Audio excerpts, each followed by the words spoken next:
Serial गुम है किसी के प्यार में के आज के एपिसोड की शुरुआत करने से पहले दोस्तों, अगर आपने अभी तक हमारी चैनल को सब्सक्राइब नहीं किया है तो पहले आप सब्सक्राइब कर लीजिए। जहां पर शांतनु और ईशा दोनों जब अपने फ्लैट पर पहुंचते हैं तभी वहां पर साफ सफाई का काम चल रहा होगा। तो ईशा पूछेगी कि यहाँ पर यह सब कैसे हुआ। तो भाग्यश्री वहां पर आ जाती है और वो जोर जोर से बोलने लगेगी कि ये बिल्डिंग नहीं है बल्कि वाटर पार्क है। पहले ये गुलमोहर पार्क हुआ करता था, लेकिन ये गुलमोहर वाटर पार्क बन गया है। और तुम्हें इतनी भी अकल नहीं है कि घर से बाहर निकलते वक्त घर के सारे नल बंद कर देने चाहिए। तुम्हारी वजह से यहाँ पर यह सुनामी आई है और मेरा फंक्शन भी खराब हो गया और मेरी बेटी गिरते गिरते बची है। अगर मेरी बेटी गिर गई होती और कुछ हो गया होता तो मैं आपका जीना हराम कर देती। तभी वहाँ पर सभी भी आ जाती है और कहेगी कि यहाँ पर इतना सारा पानी।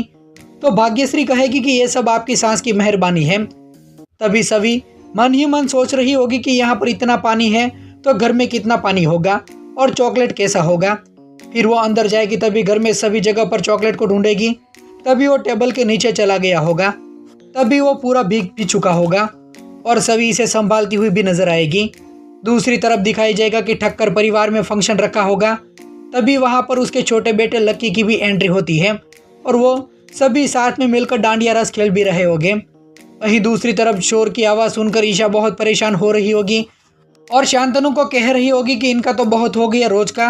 वो कहकर पुलिस को फ़ोन लगा देती है। वहीं शायशा सभी के पास आएगी और चॉकलेट और सभी के लिए नाड़ा सड़ी लेकर आई होगी और दोनों को बांध भी देगी और कहेगी कि आपकी सेफ्टी के लिए। तभी सभी इमोशनल हो जाती है। तो शायशा कहेगी कि आप रो रही है ना। तो सभी कहेगी कि नहीं, आँख में कचरा चला गया था इसलिए। तो शायशा कहेगी कि मेरी मम्मी भी बिल्कुल आपकी तरह ही करती थी।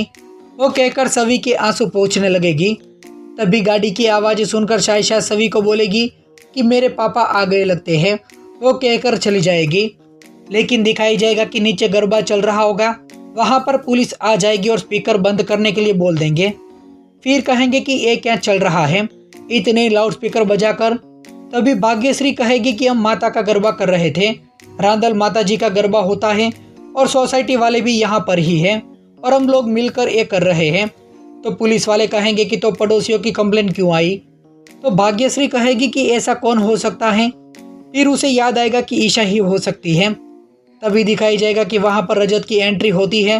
तो लकी कहेगा कि अब बताना स्पीकर आपने बंद क्यों किया।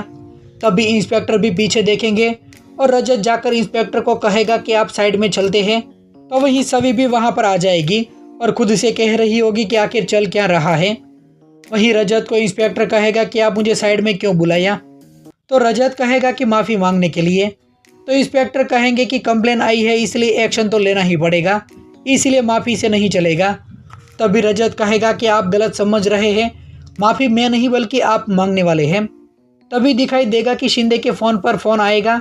तो रजत कहेगा कि आप फ़ोन उठाइए और बात कर लीजिए। तो बात करने के बाद इंस्पेक्टर माफ़ी मांग लेंगे और कहेंगे कि आपने पहले बता दिया होता कि आप एसीपी माने के दोस्त हैं। तभी रजत कहेगा कि एक कहावत आपने भी सुनी होगी कि पुलिस वाले की ना ही दोस्ती अच्छी है और ना ही दुश्मनी, लेकिन मैं ऐसा नहीं मानता हूँ। मुझे तो लगता है कि पुलिस वाले के साथ भी दोस्ती की जा सकती है। और आगे कहेगा कि आप अपनी वाइफ का नंबर मुझे दीजिए क्योंकि मैं आपसे भी दोस्ती करना चाहता हूँ। फिर दिखाई जाएगा कि रजत इंस्पेक्टर की वाइफ के खाते में 1 लाख रुपया ट्रांसफ़र कर देगा। फिर कहेगा कि मैं बहुत टाइम के बाद मेरे घर पर आया हूँ। मेरी माँ ने मेरे लिए रांदल माँ का लोटा रखा हुआ है, इसमें शादीशुदा औरतों को प्रसाद खिलाया जाता है। आप तो जल्दी जल्दी में भाभी जी को घर पर छोड़कर आ गए, इसलिए कोई बात नहीं, आपका प्रसाद आपके पास पहुँच गया। फिर पुलिस वाले भी वहाँ से चले जाते हैं।